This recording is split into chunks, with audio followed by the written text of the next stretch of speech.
Oui, je sais.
Jean-Philippe, où sont tous les clients inscrits?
Allô, allô, allô, vous m'entendez?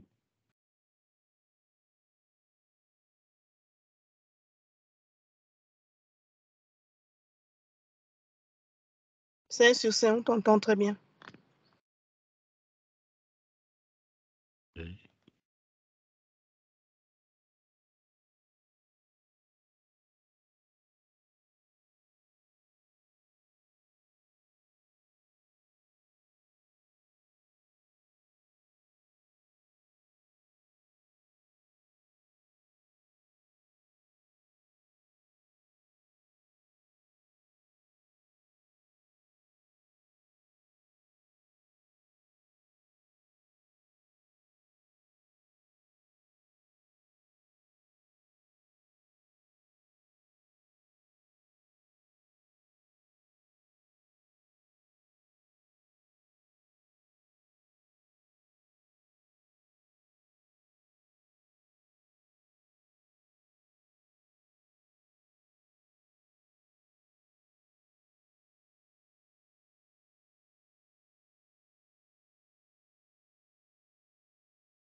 Oui, bonsoir à tous. Vous n'avez pas de son parce qu'on n'a pas encore commencé. On va commencer dans 5 minutes, s'il vous plaît.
Bonsoir. Première chose, est-ce qu'on m'entend bien?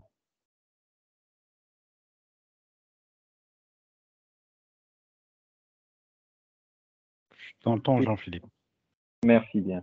Veuillez les excuser pour j'allais dire ce problème technique, mais ça fait plutôt un cumul de problèmes techniques. Nous nous excusons auprès des gens qui n'ont pas pu sortir de la salle d'attente. C'est passé pour certains, mais pas pour d'autres. Mais là, ça semble stabiliser, donc nous pouvons commencer avec du retard. Encore une fois, désolé pour ce cumul de problèmes techniques aujourd'hui. Encore merci de votre fidélité qui a été vraiment éprouvée aujourd'hui lors de nos webinaires et de nos événements de manière générale. Comme évoqué, aujourd'hui, nous finissons la série sur la transformation digitale avec un webinaire spécialement dédié sur la digitalisation des processus, qui, comme vous l'avez entendu, sera une nouvelle fois mené par notre directeur commercial de la transformation digitale, M. Joël Lépée. Et sans plus entendre, je laisse la parole à Joël pour commencer la présentation.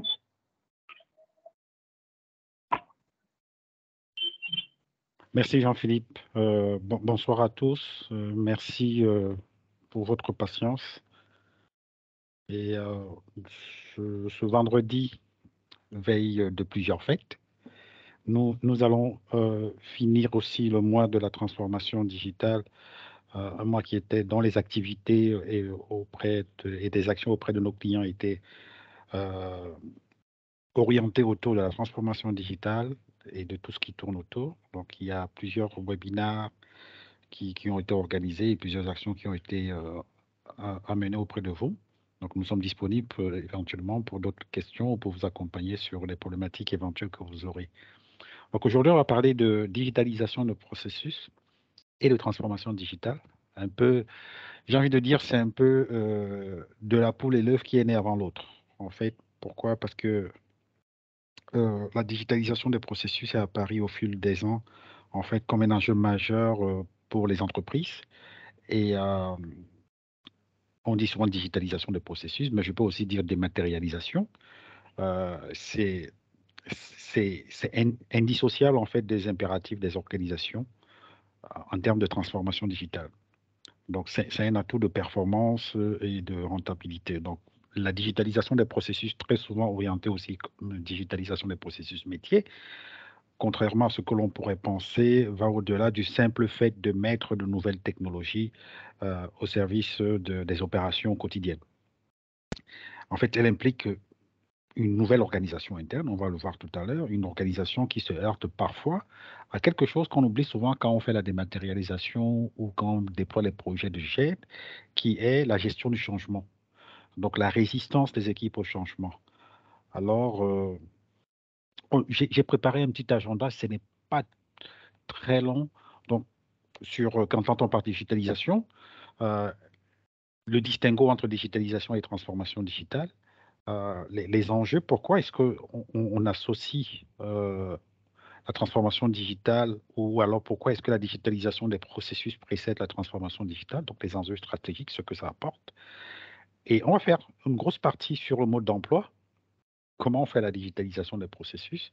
Je ne veux pas vous faire un atelier pratique sur la digitalisation d'un processus end-to-end, quoi qu'on pourrait faire, mais je veux plutôt vous donner les éléments essentiels qu'il faut avoir en tête lorsqu'on lance un projet de digitalisation de processus. Après, on verra les outils et surtout, bon, pour finir, comment est-ce que nous pouvons vous aider à l'équipe conseil de ST Digital. Donc, quand on parle digitalisation, la digitalisation des processus se définit comme des mécanismes mis en place pour digitaliser en fait l'ensemble des processus métiers. Donc, imaginez, vous avez un manuel de procédure, vous prenez le manuel de procédure qui décrit tout ce qu'il y a comme procédure et tout ce qu'il y a comme processus. Du coup, vous pouvez digitaliser chacun des processus de votre entreprise. Voilà. Donc, ça s'inscrit, la digitalisation, dans une démarche de transformation digitale globale. Et en effet, si ces dernières années déjà, les entreprises utilisent des nouvelles technologies pour augmenter leur performance, donc c'est ça même l'essence de la transformation digitale, et accélérer la croissance. Je pense notamment, par exemple, ceux qui ont des sites web, qui font du e-commerce, ceux qui utilisent un CRM. C'est bien, en fait, pour l'expérience client, qui est un des piliers de la transformation digitale, mais c'est mieux pour que l'ensemble des procédés de travail, donc l'efficience opérationnelle qui est le second pilier, euh, soit repensé pour espérer gagner encore davantage en compétitivité. Pardon. Donc, on ne peut pas dire qu'on offre une excellente expérience client, le premier pilier de la transformation digitale, sans avoir le second pilier qui marche bien, donc l'excellence opérationnelle. D'accord? Donc, si vous avez un site web de vente en ligne et que derrière le process de livraison est toujours resté dans les arcanes archaïques, vous n'avez rien apporté en fait. Donc, c'est une manière dont une entreprise peut entrer dans l'ère du numérique en s'appropriant des nouvelles méthodes de travail plus collaboratives et intégrant les technologies. Donc, dans les processus sociaux, les processus sociaux, en fait, c'est dans l'entreprise, hein, RH, achat, stock, logistique, ainsi de suite. Et comment est-ce qu'on améliore tout ça? Là, on ne touche pas pour l'instant le troisième pilier de la transformation digitale, qui est le business model. Donc, la digitalisation des processus induit effectivement une profonde réorganisation des opérations et une optimisation des séquences de tâches récurrentes. Donc, très souvent, j'ai l'habitude de dire dans certains ateliers que j'en ai souvent pour dire aux gens, quand vous vous inquiétez de l'impact humain, notamment au niveau de l'emploi, de la transformation digitale, dites-vous que si vous marchez dans les couloirs et que vous voyez une personne faire tout le temps la même chose, sachez que cette tâche-là peut être automatisée. D'accord? La gestion de courrier, avoir un service courrier avec 400 personnes qui distribuent le courrier dans les étages, aujourd'hui, on peut l'automatiser. Il faut faire des workflows, des technologies de gestion de courrier, les logiciels surtout de gestion de courrier sont là. On peut automatiser tout cela. D'accord? Donc, la digitalisation des processus touche tous les processus, tous les services de l'entreprise ou tous les départements de l'entreprise. C'est pour ça que nous entendons souvent parler, et très souvent, de la digitalisation des processus RH, mais on peut aussi parler des process de vente commerciaux, des processus comptables, et les processus documentaires. Il y en a. C'est ce qu'on appelle la GED, gestion électronique de documents. D'accord? Donc, les notions de workflow, les notions de flux opérationnel, les différentes étapes, les flux de travail, tout ça, c'est la digitalisation des processus. Donc, comment on fait le lien avec la transformation digitale? Si la digitalisation renvoie à l'intégration des technologies, l'adoption de nouvelles méthodes de travail, les changements induits et associés à ce choix de digitalisation sont désignés par la transformation digitale. Parce que la transformation digitale ajoute, au-delà de la technologie, de l'usage, ajoute l'homme, l'adoption, ce que nous en faisons des processus que nous avons digitalisés. Donc, du coup, on peut dire que la digitalisation des processus est une condition préalable à la transformation digitale. Vous ne pouvez pas vous lancer directement dans la transformation digitale comme ça si vous n'avez pas des processus qui ont été digitalisés. Mais c'est prévu aussi, parce qu'il y a le digital interne, je ne sais pas si vous avez suivi le premier webinaire, il y a le digital interne et le digital externe.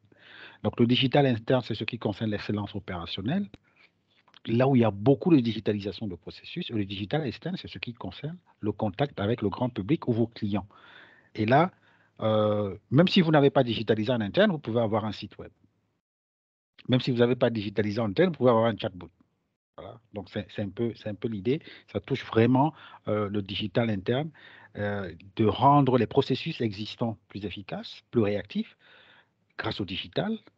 Donc, ça mène un changement. C'est pour ça que j'ai parlé tout à l'heure de changement pour gagner en compétitivité. Donc, la transformation digitale nécessite un capital au sens large, humain et financier, parce que c'est un investissement à long terme. D'accord? Donc, du coup, on a deux facteurs. On a deux facteurs déclencheurs de la transformation digitale orientée digitalisation des processus. Le premier, c'est les facteurs exogènes, c'est-à-dire la croissance, l'accroissement de la concurrence. Quand vous avez les concurrents qui font quelque chose de bien, ils vous prennent des parts de marché, donc il faut que vous réagissiez. Ensuite, il y a l'explosion des comportements digitaux. Tout le monde a un smartphone, beaucoup de gens ont des ordinateurs, beaucoup de gens ont des tablettes. Aujourd'hui, Internet est un peu partout, mais il y a aussi la réglementation. Je pense par exemple au e-service. Il faut déclarer son chiffre d'affaires en ligne, il faut avoir un numéro d'identifiant unique, ça se prend en ligne, il faut avoir un ANR, attestation de non-redevance, par exemple, quand vous êtes au Cameroun, pour pouvoir soumissionner à un marché, ça se prend exclusivement en ligne, donc vous êtes obligé d'y aller. Et il y a des facteurs endogènes, j'en ai parlé, l'efficience opérationnelle, l'obsolescence de nombreux systèmes d'information et de certaines applications métiers. Donc, on est obligé de faire ce qu'on appelle du refactoring. Soit, vous voyez, les gens qui ont les anciens systèmes, j'espère qu'il n'y en a plus, des GECOS, le gros système GECOS et consorts, qui sont passés vers les systèmes client-serveur avec du Java, d'autres qui sont passés en mode web avec du JDE, .NET, voilà, ainsi de suite. Maintenant, on est dans des langages un peu plus évolués comme le React, le JS, ainsi de suite. Donc, l'évolution culturelle des organisations aussi. Il y a la génération Z un peu partout, il y a beaucoup de jeunes qui viennent avec leurs habitudes et ça force l'organisation à aller vers la transformation digitale. Donc, pour ce qui concerne l'interne, donc la transformation est essentiellement focus sur la digitalisation des processus pour améliorer la rentabilité, faire de la croissance additionnelle et surtout réduire les risques. Réduire les risques, par exemple, les risques réglementaires, les risques de conformité, les notions d'audit. Donc aujourd'hui, quelle que soit la taille de votre entreprise, la transformation digitale, en ce sens-là, est inévitable. Donc, nous, on parle toujours, on a fait beaucoup de webinaires dessus, on fait beaucoup d'ateliers dessus, sur la digitalisation des processus. La digitalisation des processus au niveau de certains outils, par exemple M365, mais aussi la digitalisation des processus sur d'autres outils qu'il faut pousser pour que l'efficience opérationnelle en interne soit à la hauteur de l'expérience client qu'on espère fournir à nos clients. D'accord? Donc, de quitter les feuilles et les stylos, donc du papier, pour aller vers un monde paperless. Donc, un logiciel ne suffit pas pour faire de la transformation numérique ou digitale. Les organisations, donc les entreprises, doivent modifier leur manière de penser dans la digitalisation et insuffler cette nouvelle dynamique à tous les niveaux. C'est pour ça qu'on parle beaucoup, dans ce cas-là, de transformation digitale et qu'on l'associe à la digitalisation des processus. Donc, on constate qu'il y a beaucoup de processus opérationnels qui sont encore déroulés à l'ancienne, c'est-à-dire qu'on suit des règles, des étapes, on code les dossiers, il faut paraphrer le dossier pour que ça monte en signature, il faut voir le dossier, ainsi de suite. Voilà. Donc, la réussite dans ce cas d'une stratégie de transformation digitale engage toutes les composantes de l'entreprise pour que la digitalisation des processus devienne indispensable, notamment dans le contexte des nouvelles organisations de travail qui se développent, le modern workplace, le télétravail. Pour nous, c'était que celui-là. Si vous n'aviez pas digitalisé les processus pour gagner en temps ou en agilité pendant le Covid, comment vous alliez faire? Soit vous êtes en grosse difficulté aujourd'hui parce qu'il faut repartir et digitaliser, beaucoup investir, soit vous êtes en vélocité accélérée parce que vous avez pris le taureau par les cornes, vous avez mis en place du télétravail, du VPN, des laptops pour tout le monde, ainsi de suite. Donc, digitaliser les processus pour réaliser les opérations courantes. D'accord? Donc, il est important d'avoir ça, en tête. Maintenant, je vais vous parler de comment digitaliser un processus. D'accord? Il y a plusieurs étapes, hein, mais j'ai retenu quelques-unes. Donc, en amont du projet, il faut définir en fait ses objectifs. Donc, définir avec précision le scope du projet et les objectifs réels. Par exemple, je veux gagner en productivité. Ça, c'est le premier objectif dans toute digitalisation de processus. On veut gagner en productivité. On veut améliorer le volume des ventes, par exemple, aussi. On veut fluidifier la communication interne. Ça, c'est des exemples de, de, d'objectifs qu'on veut atteindre. Ensuite, il faut faire un état des lieux de l'environnement du projet de digitalisation. Donc, une fois les objectifs définis, il faut dresser l'état des lieux de sa situation. Donc, identifier les processus métiers déjà en place au sein de l'organisation. Évaluer dans quelle mesure est-ce que ces processus peuvent être digitalisés pour pouvoir juger si cette digitalisation vaut vraiment le coup pour accroître sa performance.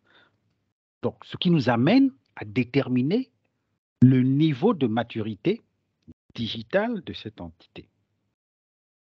Donc, ça, c'est des aspects sur lesquels il faut redoubler d'efforts pour accélérer la digitalisation. Donc, en gros, il faut définir les cailloux qui sont dans la chaussure par rapport à ce département-là. Donc, du coup, on fait cette analyse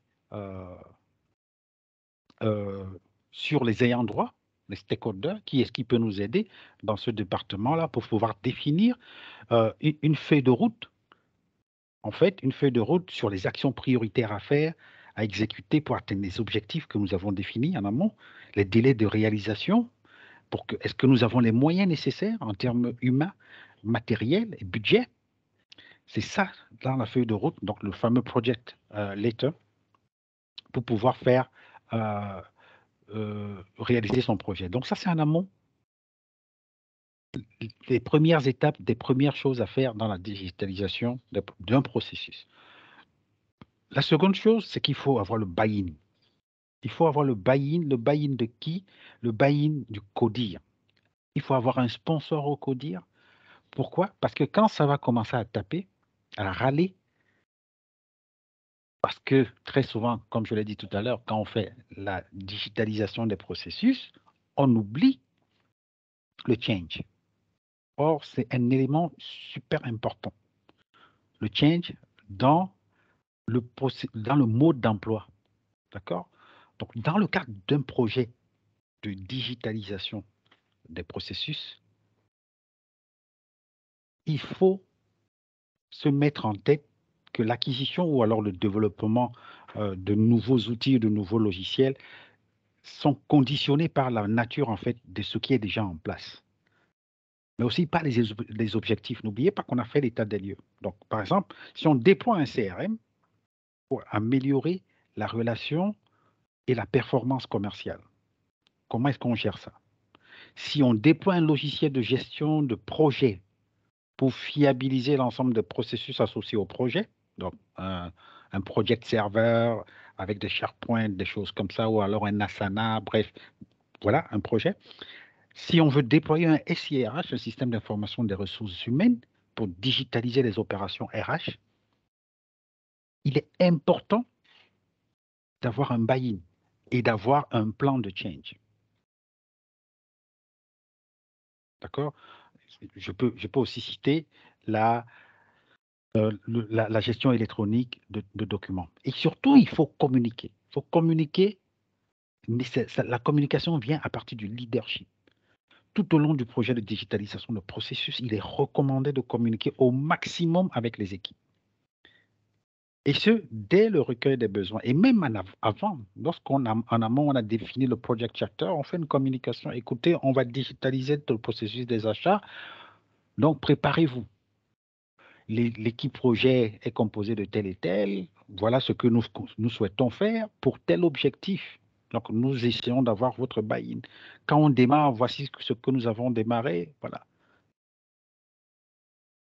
Pourquoi? Parce que ce sont les équipes qui sont concernées par cette transformation qu'est la digitalisation de ce processus.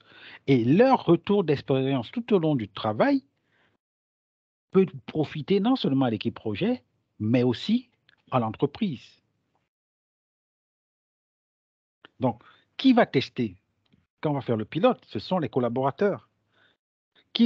Auprès de qui est-ce qu'on va récolter les feedbacks? basé sur l'utilisation concrète lorsqu'on fait, par exemple, l'état des lieux ou alors lorsqu'on a un test sur les tâches quotidiennes qu'on a digitalisées. Ce sont toujours les mêmes équipes. Qui est-ce qui fait la résistance au changement? Le fameux tout fonctionnait parfaitement avant, pourquoi changer? Ce sont les équipes. Donc, ce travail de change, de communication, même de formation, afin d'expliquer comment est-ce qu'on va exploiter pleinement les nouveaux outils. Donc, la digitalisation qu'on a été faite nécessite beaucoup de communication auprès des équipes. Et ça, c'est le leadership, donc les leaders de l'entreprise, le middle management, mais aussi le codir qui doit prendre sa part, notamment à travers le fait d'avoir un sponsor sur le sujet. D'accord?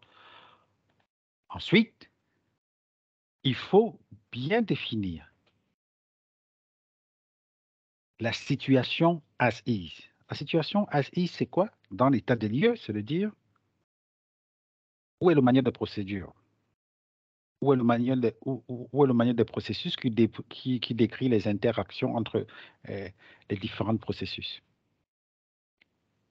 Où sont décrits les processus? Est-ce qu'on a des processus qui ont des descriptions? Est-ce qu'on a des sous-processus? Est-ce que c'est schématisé?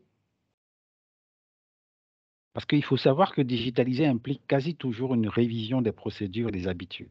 On ne peut pas digitaliser un truc qu'on a écrit il y a 15 ans et dire que c'est toujours comme ça qu'on le fait aujourd'hui. Non. Non.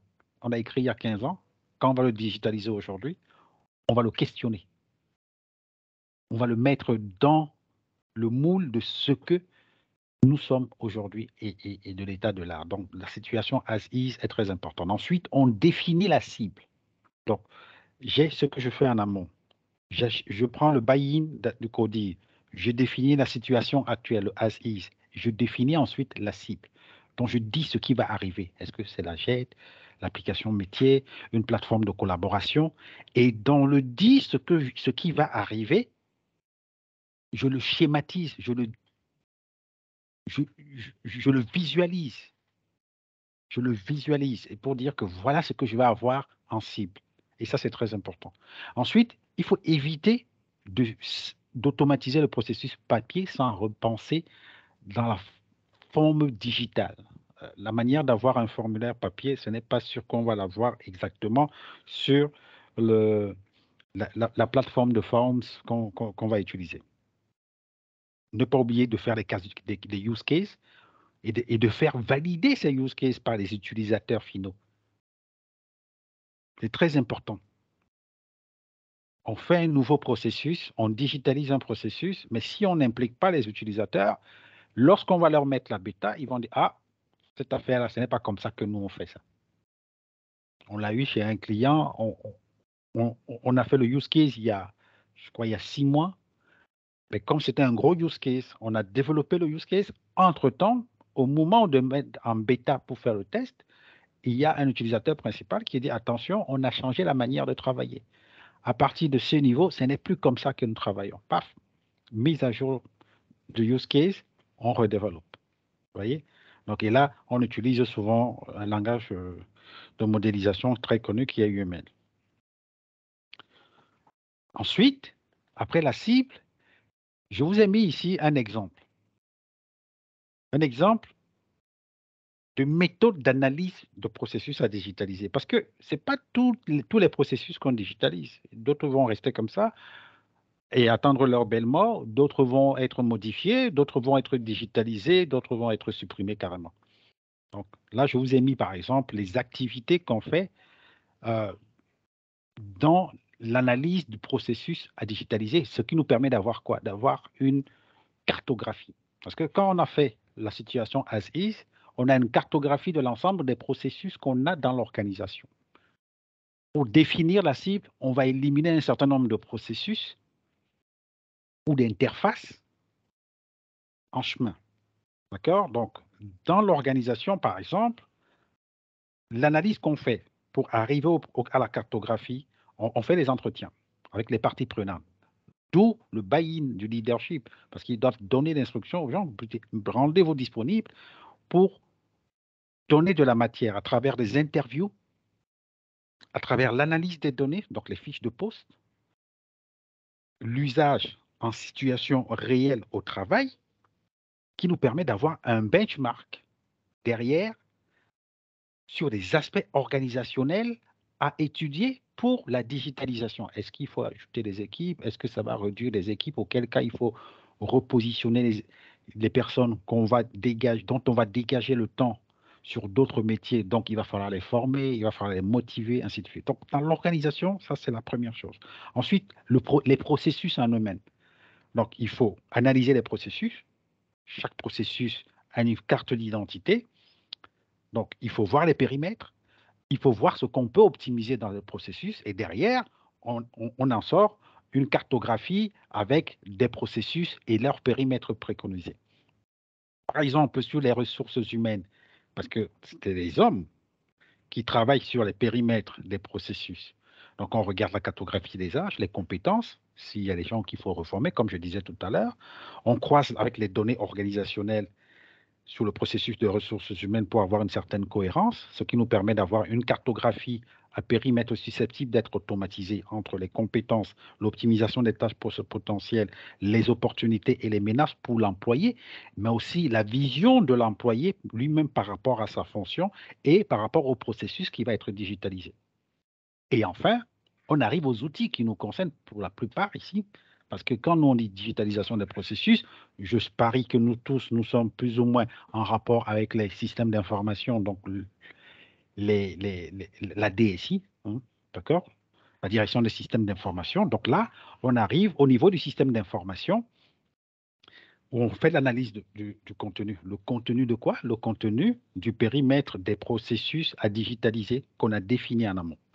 D'accord? Ensuite, on fait un audit sur l'adéquation entre le processus cible qu'on a défini qui sera à digitaliser, l'état de l'art sur les outils qu'on a à disposition pour le faire et le système d'information actuel. Comment on intègre tout ça. Donc, ça nous amène à avoir encore une autre cartographie sur la qualité de données, l'utilité et les risques. Donc, derrière, est-ce qu'on va aller vers un data mart, un data lake, ainsi de suite. Donc, la préconisation. Voilà un exemple du mode d'emploi que j'ai présenté, vu autrement, vu en termes de OPHI. Donc, on l'appelle OPHI, c'est organisation, processus, humain et information. D'accord? Donc, ça nous fait un certain nombre d'activités à mener dans les tâches de digitalisation de processus et les exemples de livrables internes ou autres que vous pouvez avoir. Donc, le change, j'insiste beaucoup sur le change. Donc, le défi majeur dans les processus, la digitalisation de processus n'est pas la technologie. Vous avez vu tout à l'heure, j'ai parlé d'humain, j'ai parlé d'organisation, j'ai parlé de processus lui-même. D'accord? Donc, le plus important dans la digitalisation de processus, c'est le change. C'est l'acceptation des nouveaux produits ou services qui sont mis à disposition des personnes en entreprise. Donc, œuvrer à cette acceptation est la préoccupation et doit être la préoccupation permanente de vos équipes ou des personnes qui sont en charge de la digitalisation du processus, des équipes en charge de la digitalisation des processus. Parce que la dématérialisation, en fait, la digitalisation des processus, c'est la dématérialisation. Hein. Moi, je crois que vous l'avez compris. La dématérialisation des processus provoque d'office des modifications importantes dans la façon de travailler, ce qui engendre automatiquement une résistance au changement. Donc, il faut donc en permanence, comme je le disais, communiquer, informer, expliquer, convaincre, rassurer, former et tous les autres mots qui viennent derrière. Communiquer, communiquer, communiquer, communiquer.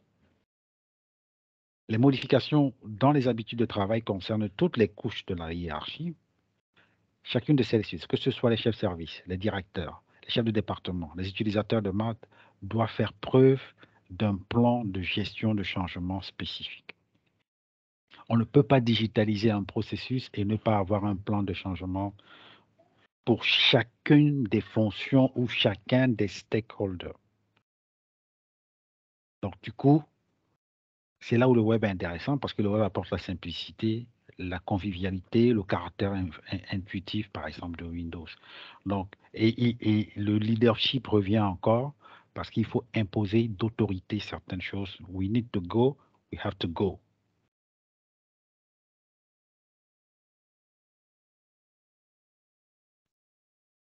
D'accord?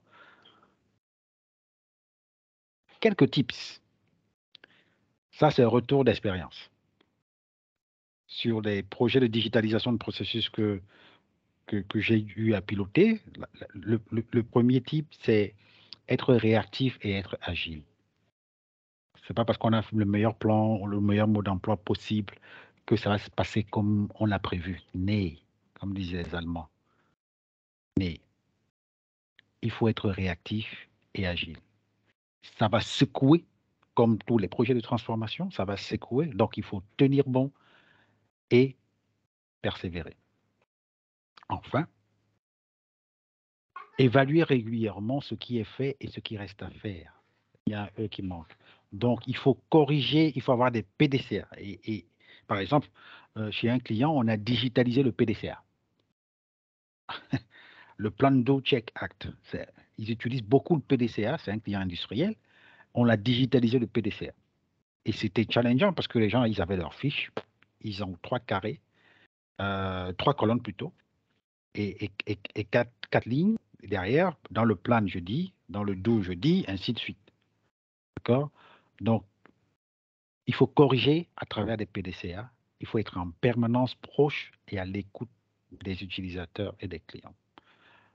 Je ne peux pas mener un projet de digitalisation de processus rien qu'avec des managers ou l'équipe IT. Non, jamais. Limite même, je recommande que le chef de projet soit un utilisateur, un super user ou alors un futur formateur, c'est-à-dire quelqu'un qui rentre dans le processus de train the trainer. D'accord? Donc ça, c'est quelques tips sur la partie mode d'emploi. Je vais finir avec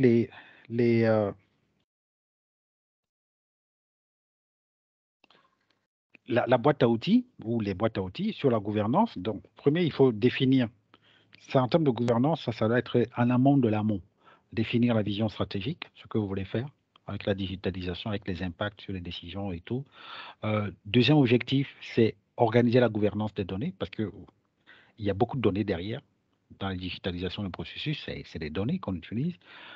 Troisième objectif, accélérer la dématérialisation de tous les processus, développer l'agilité informatique, ça c'est très important, avoir les infrastructures qui vont bien et avoir une orientation dans la stratégie de recrutement, orientation digitale. D'accord? Donc, les outils technologiques et gouvernance et soft skills qu'il faut avoir, je l'ai dit, relation avec les usagers. Il faut être data-centric. C'est pour ça que dans la gouvernance, il faut avoir les outils pour la data, donc le catalogue, le référentiel, la nomenclature, comment je classe les données, ainsi de suite. Il y a les CRM, il y a la JET, il y a le workflow, il y a les outils de no-code qui permettent d'avoir des workflows très rapidement, un peu comme Power Platform chez Microsoft, il y en a d'autres. Hein. Tout ce qui est ERP, SIRH, portail fournisseur, ainsi de suite. Donc, la dématérialisation des factures fournisseurs, ça c'est des portails fournisseurs. Le portail client sur les factures clients. L'automatisation d'un certain nombre de processus qui ne peuvent pas être digitalisés, par exemple. La signature électronique, ça c'est déjà un processus sur la partie signature qui est déjà digitalisée. Donc, d'avoir un logiciel de signature électronique du style Adobe Sign, au Code2, ainsi de suite. La gestion de contenu, comment je publie le workflow, le RAI, comme on dit dans la presse. La gestion de ça, c'est les quelques outils que vous avez à disposition pour faire la partie technique de la digitalisation des processus. Ensuite, ST Digital vous accompagne pour faire tout ça. ST Digital peut vous accompagner pour gérer la relation avec les usagers, gérer la partie data, mettre en place le CRM, ou le déployer, faire du change, la jette, ainsi de suite. ST Digital fait tout ça. Mais on le fait basé sur des spécifications fonctionnelles. On peut installer les solutions, on peut faire les recettes techniques fonctionnelles, la formation, la mise en production, on peut gérer les projets de digitalisation. Donc, voilà présenté rapidement en 35 minutes comment on fait la transformation, pourquoi on dit digitalisation des processus et transformation digitale et pourquoi est-ce qu'ils vont de pair, tout en sachant que l'un précède l'autre. Et si on n'a pas fait l'un, pendant qu'on fait l'autre, c'est-à-dire la transformation digitale, le pilier numéro 2 des 3 piliers de la transformation digitale, l'excellent qui concerne l'excellence opérationnelle, est essentiellement bâti sur la digitalisation des processus. Voilà, je pense que j'en ai terminé. Si vous avez une question, une préoccupation, Jean-Philippe, j'espère que tu n'as pas parlé tout en l'air. Non, il y avait des slides. Non, c'était très bien par étapes et en insistant sur les points importants, comme d'habitude. Je pense que la transformation digitale en a besoin. Mais par contre, pas de questions sur le chat, donc on peut passer à la session de questions à micro ouvert. Je vous invite tous à lever la main si vous avez des questions pour Joël par rapport à sa présentation, par rapport à la transformation digitale et la partie de la digitalisation des processus, bien évidemment. Donc on a eu un peu de retard aujourd'hui, c'est pas très pratique pour les sessions de questions-réponses. Merci à tous encore et je m'excuse d'ailleurs de ma part.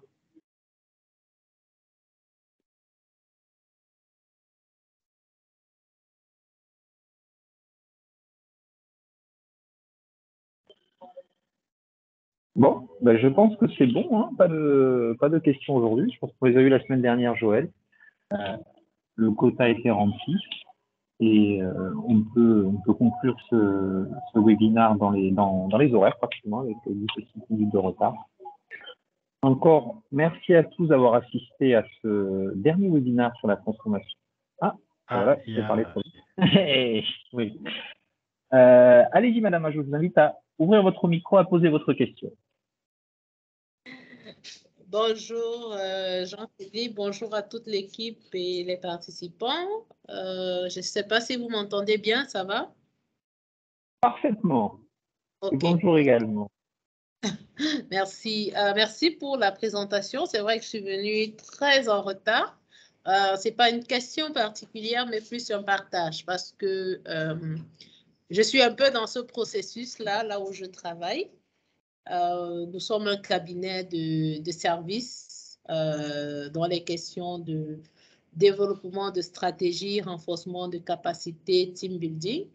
Et depuis l'année dernière, on a commencé à se demander comment est-ce qu'on peut faciliter notre travail avec le digital. Et donc, on a eu vraiment beaucoup de discussions et comme je le disais dans la présentation, c'est pas du tout évident. Je me retrouvais un peu quand il parlait parce qu'au début, c'était oui, c'est intéressant, mais dès qu'on rentre vraiment dans la chose, on a l'impression qu'on se met de la pression, qu'on complique un peu la vie. Mais depuis cette année, on a commencé à travailler avec quelqu'un qui nous accompagne dans ce processus et ça commence à voir le jour petit à petit. On est en train de digitaliser les processus sur la gestion des ressources humaines et également dans la gestion des projets. Donc, nous, on a fait ce choix des deux processus-là et on a dit c'est par là qu'on va commencer. Et donc, on fait des petites formations pour comprendre un peu comment l'outil qu'on a choisi d'utiliser fonctionne. Est-ce que les gens peuvent tester, poser des questions et voilà. C'est le petit partage que je voulais faire juste pour dire c'est vraiment pas évident. De loin, ça allait très facile, mais rentrer dans l'utilisation effective, ça demande un peu de temps pour vraiment le faire et de la discipline. Ce qu'on n'a pas toujours déjà, même dans les tâches manuelles, et donc maintenant venir le faire de façon digitale, ce n'est pas toujours évident aussi. Voilà, merci beaucoup et j'espère pouvoir être à l'heure la prochaine fois. Merci beaucoup, Madame Major, pour le partage. Effectivement, euh, vu de manière 360, c'est pas évident, digitalisation des processus. Et j'ai envie de dire que vous avez même commencé par- vous avez commencé par les processus faciles. Les, Facile. les projets.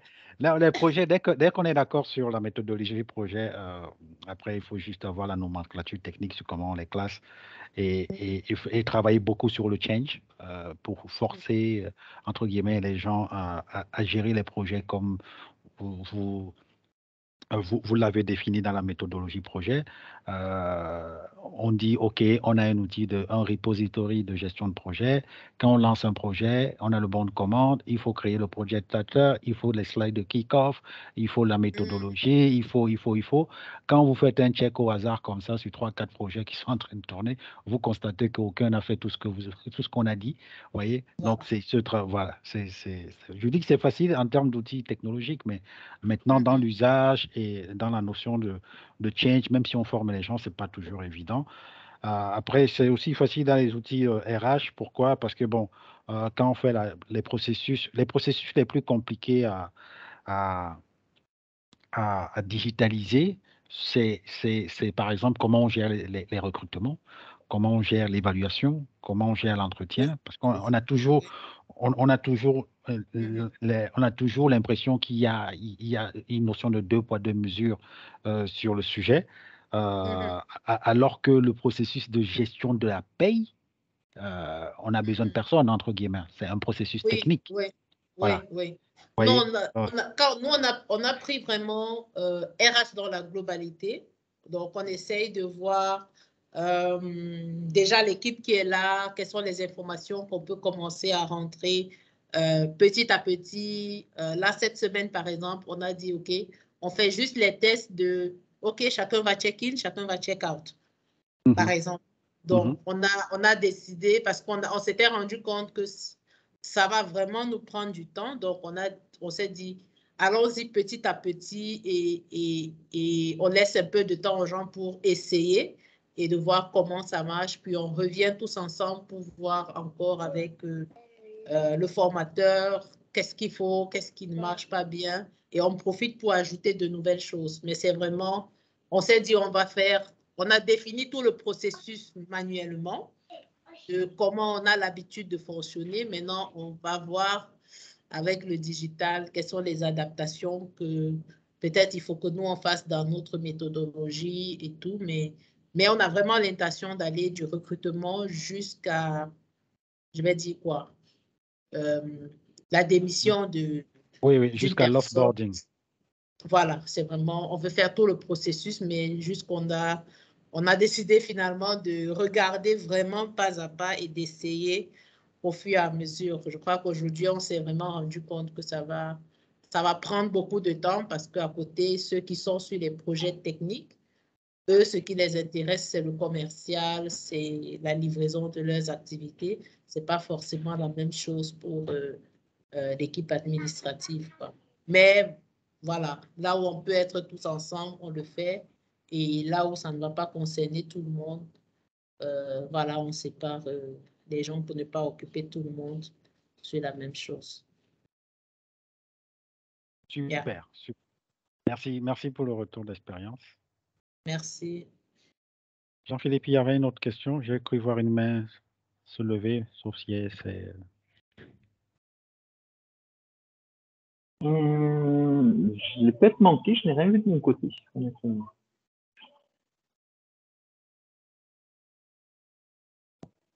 Je revérifie sur le. Non, c'est bon. Hein.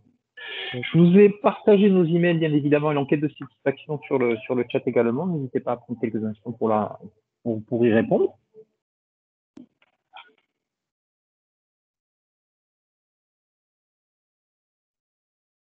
Alors, si on n'a pas d'autres questions, je pense qu'on est bon.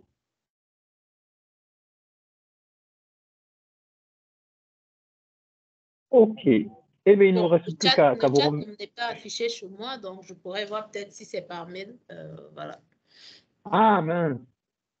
Ah bon? Je ne sais pas pour les autres, mais chez moi, le chat ne s'affiche pas. Je n'ai pas ça chez moi. Il y a parfois ça avec MS Teams. Parfois, ça n'affiche pas. Alors, ça me dit quelque chose, effectivement. Ça me dit quelque chose. Alors, nos emails, je vais les dire oralement, du coup. info@st.digital. Pour les emails des employés de ST Digital, c'est très très simple. C'est nos prénoms suivis du nom de domaine @st.digital.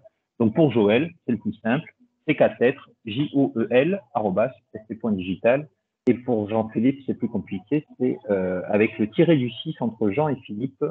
Philippe écrit à la française @st.digital. Pour notre enquête de satisfaction, tout simplement, allez sur notre site st.digital. Dans la partie réservée à nos clients, vous avez un onglet satisfaction où vous retrouverez l'enquête de ST Digital. Il peut prendre 2 minutes donc face au webinaire, mais ça nous fait des retours et ça nous fait honnêtement bien plaisir. Voilà. Donc, je pense qu'on est bon sur les questions. Je vous remercie une dernière fois et vous souhaite un excellent week-end et un excellent 1er mai aussi. On remercie encore chaleureusement Joël pour son webinaire le nouveau webinaire sur la transformation digitale. J'allais dire second, mais je pense qu'il en a beaucoup plus à son compteur. Et nous vous donnons rendez-vous d'ici, je pense, 1 à 2 semaines cette fois-ci pour les nouveaux webinaires qui auront donc une autre thématique.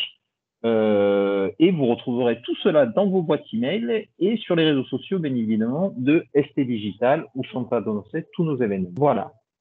Encore merci. Bonne soirée. Au revoir. Merci, au revoir. À vous, Madame Major. Merci. Bon week-end.